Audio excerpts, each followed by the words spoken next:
À Jésus-Christ, je ne savais pas grand-chose de lui. Si on me posait la question, en qui crois-tu, je répondais, moi, je suis athée. Et voilà qu'un jour, mon frère fut venu habiter sous mon toit. Il commença à me parler du Seigneur. Je l'écoutais. Et puis, les jours passés, mon cœur changeait. Un soir, je décidai de me convertir. J'ai compris que devant Dieu, j'étais pécheur. Pendant ma conversion, on aurait dit que l'on m'enlevait un gros poids à l'intérieur de mon corps. Je me suis mise à pleurer, pas de tristesse, mais de joie. Une joie immense. Mais une gêne m'empêchait de dire je t'aime. Effectivement, une délivrance m'a permis de dire je t'aime à ma femme. Une grande joie envahit notre couple. Merci Seigneur. Maintenant, je sais vers qui me tourner. Pourquoi pas le servir? Et je sais déjà que je peux proclamer son amour que j'ai pour lui sans me cacher. Merci Seigneur pour tout ce que tu m'apportes. Je suis ravi et fier d'être baptisé, car j'obéis au commandement de Dieu. Je voudrais aussi tout particulièrement remercier tous mes frères et sœurs de Carmel. Merci énormément d'être présents ce jour de gloire. Amen.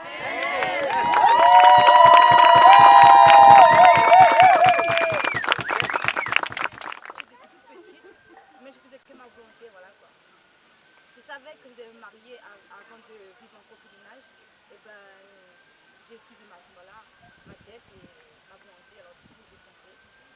Et ma vie tournait en rond, voilà quoi. Mes études, échec, tout ce que j'entreprends, le travail, pareil, échec. Alors, j'allais dans des églises, je n'étais pas bien, parce que chaque prédication, chaque parole, ça me touchait le cœur, et c'est comme un fouet. Alors du coup, j'allais le dimanche, et c'était un fouet. Chaque dimanche, j'allais prendre un fouet. Voilà.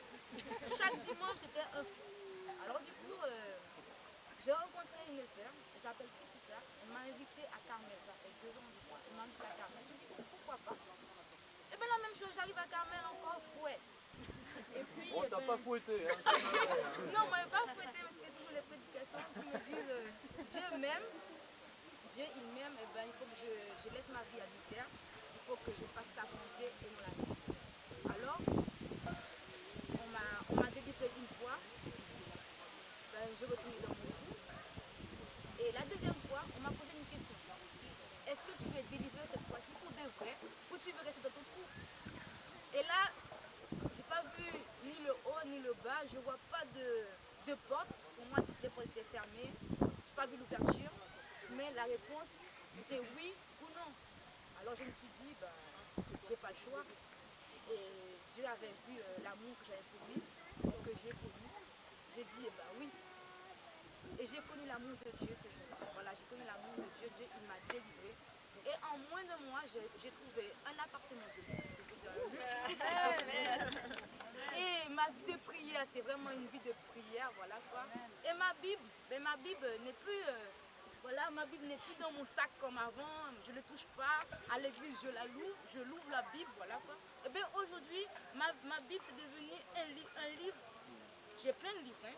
Aujourd'hui, c'est vraiment mon livre préféré. Amen. Et avant, je ne voulais même pas écrire dans mon livre. Et bien aujourd'hui, je passe mon temps voilà, à écrire. Et tous les promesses qui sont pour moi, et bien je dis c'est mes promesses. Alors du coup, je la prends et je vous promets, maintenant, je vis une vie avec Dieu. Et tout ce que je lui demande, et bien il me répond. Mes prières sont exaucées. Avant, mes prières, je pensais que c'était stérile, c'était tout stérilisé. Je ne comprends même pas. Je ne suis pas stérile, mais les prières étaient stériles. Maintenant, je mets mes 2 genoux par terre, je prie Dieu et les cieux sont ouverts. Amen. Et maintenant, toutes les portes sont ouvertes. Alors, mais ce que je veux, c'est que je veux continuer dans cette direction avec Dieu, parce que je sais qu'il est mon chemin, il est la vérité, il est la vie. Et je sais aussi que Dieu a tant aimé le monde, il a donné son Fils unique. Et je sais aussi que je suis une princesse. Parce que lui, son royaume est là-haut. Et moi, je veux monter avec lui et je veux le voir. Parce que moi, je suis une princesse et j'espère que vous êtes tous des princes et des princesses. Ça, c'est mon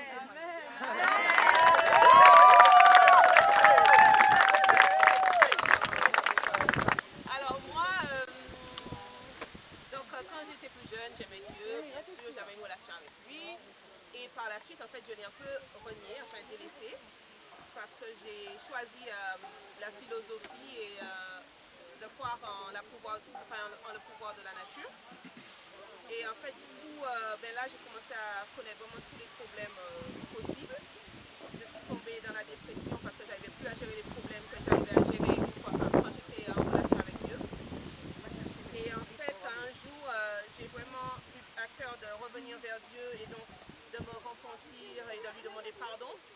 Et en fait, il m'a fait comprendre qu'il était toujours prêt à me reprendre, mais il n'attendait que moi je fasse la démarche en fait pour revenir vers lui. Et donc, j'ai dit bye bye en fait à mon ancienne vie et je veux me mettre en accord vraiment à 100% avec lui. Et donc voilà pourquoi je prends le baptême aujourd'hui. Parce qu'il m'a beaucoup béni depuis que je me suis retournée vers lui. Donc voilà. Amen.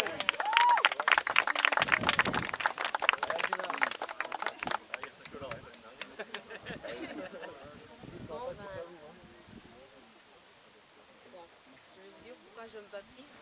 Moi, étant toute petite, j'ai toujours eu la notion de Dieu. Je savais tout ce que c'était. J'ai fait baptême, communion, je voulais même être religieuse et tout. Mais voilà, je ne supportais pas l'église. C'était un problème. Je me rebellais, je ne voulais pas aller à l'église, je n'étais pas attirée. Mais aujourd'hui, je peux vous dire que j'ai compris pourquoi je ne supportais pas l'église. J'habite en face d'une église, mais je n'arrivais pas à y aller. Et parce que je n'étais pas dans le bon chemin. Et je peux vous dire que ça fait un moment, Dieu il a beaucoup travaillé avec moi.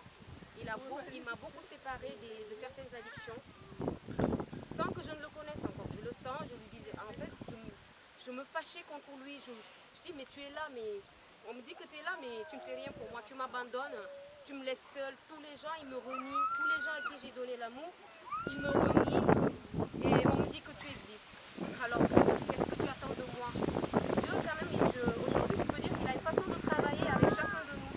Il t'éloigne pour pouvoir mieux être avec toi, pour te faire comprendre. J'ai fait ma conversion et je vous dis, j'ai eu des esprits négatifs, mais Dieu me parle. Il m'a mis en route, il m'a ramené vers des gens qui étaient là, qui m'attendaient, ils étaient là pour me sortir et me faire discerner le mal et le bien. Amen. Et je crois en Jésus, je crois qu'il est là, il a toujours été là, mais là encore plus. Je crois en lui, je crois en Dieu et je ne cesserai jamais de lui. Là, mes addictions, les boîtes, je n'ai plus envie de tout ça. Heureusement aujourd'hui, j'ai connu le monde, je connais Dieu. J'ai discerné entre le monde et Dieu. Ouais, j'ai connu le monde, c'est bon, ciao. Et là, maintenant, j'ai fait mon choix. Et je pense que mon choix, c'est mon choix, c'est ce que je veux, c'est ce qui me rend bien. L'amour qu'il a pour moi est tellement immense que je l'aime. C'est à cause de lui que je l'aime en fait. Amen. Il ne va pas me renier. Il est toujours avec moi et je saurai bien combattre le mal. Amen. Et je sais pourquoi il combat tout le temps avec moi. Parce qu'il sait que je vais le botter, je vais me venger de tout le mal qu'il a pu me faire. Et merci Seigneur, béni soit l'Éternel. Amen. Allez Navine. Bon, ben, Faut y aller, moi c'est un peu compliqué en fait, ça a commencé par, je sais pas si vous connaissez un peu, quand on prie, on a l'impression que nos prières sont bloquées. Et on le ressent par nos prières, quelque chose qui est bloqué. Et à travers mes prières, Dieu m'a amené à faire une récompense. Ça veut dire que si tu veux que je sois près de toi, si tu veux sentir ma présence, il faut que tu confesses tous tes péchés. Bon, c'était pas facile pour moi, quoi. Il y en avait beaucoup. Je savais plus comment faire, j'avais encore, vous savez, les esprits négatifs là qui me disaient n'y va pas, reste là. Et je priais, je disais Seigneur, et je suis arrivée m'a guidée vers Paul. Aïe. C'est vrai en plus. C'est vraiment vrai. Il m'a guidée vers lui, je suis arrivée devant lui. Donc devant Paul, je me suis lâchée, j'ai tous mes péchés. Il n'y a pas que mes péchés des parents, des ancêtres, plein de choses comme ça. Donc j'ai tout lâché. Et ça a commencé par une délivrance, deux délivrances, et au fur et à mesure, je commençais à me sentir un peu mieux. Et depuis, je vous jure, depuis que j'ai commencé à venir à l'église, j'ai vraiment commencé à ressentir la vraie présence de Dieu. C'est-à-dire, mais je peux même vous dire, il y arrivait un truc incroyable. C'est-à-dire qu'avant que je rentre dans l'église, je m'assois et tout d'un coup, mon visage change, je ne suis plus la même, quoi. Et je ressens, je pleure de joie quand je ressens sa présence. C'est quand même un truc de... Je pleure de joie. Alléluia. Amen. Et voilà pourquoi aujourd'hui, je suis amenée à faire mon baptême. Avec la grâce de Dieu. Yes. Amen.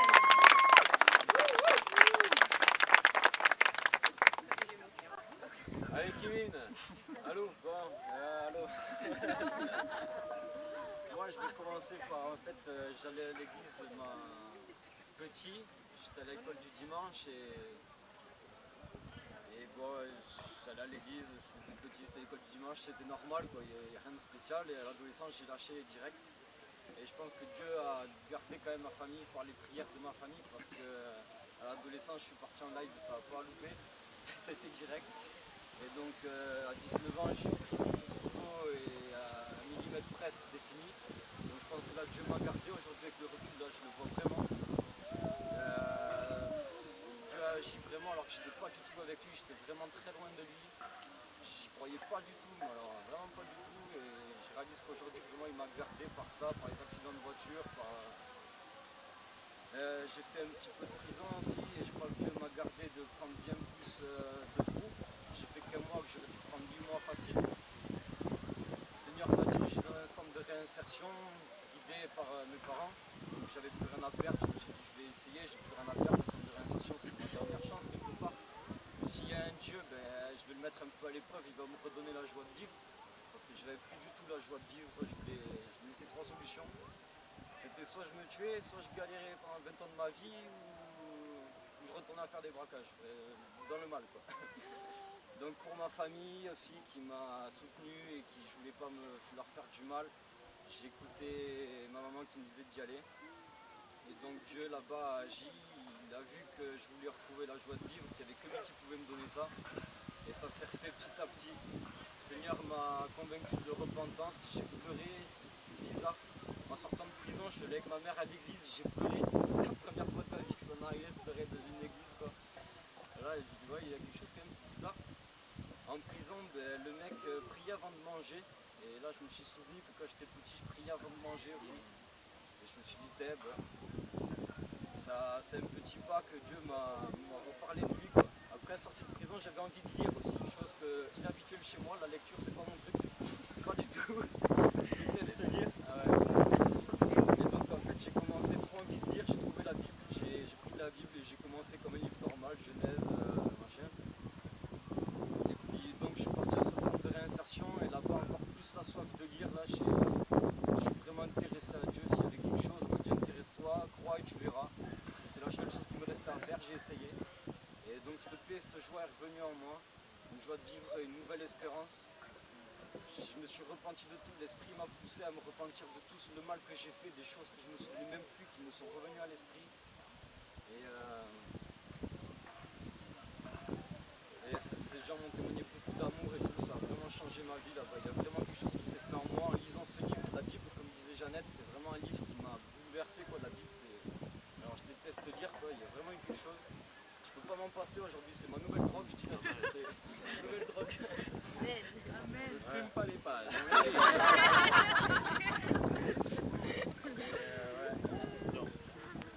Ça a été dur, mais voilà.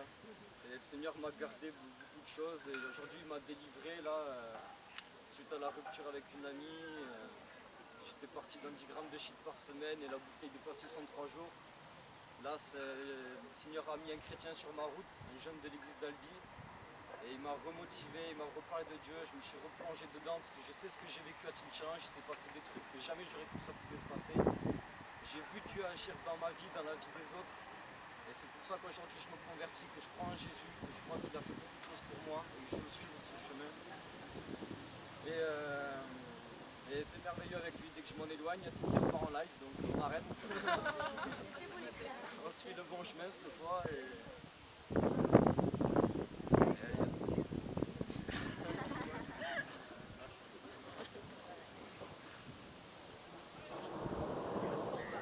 bain parce que là, Oui, d'accord.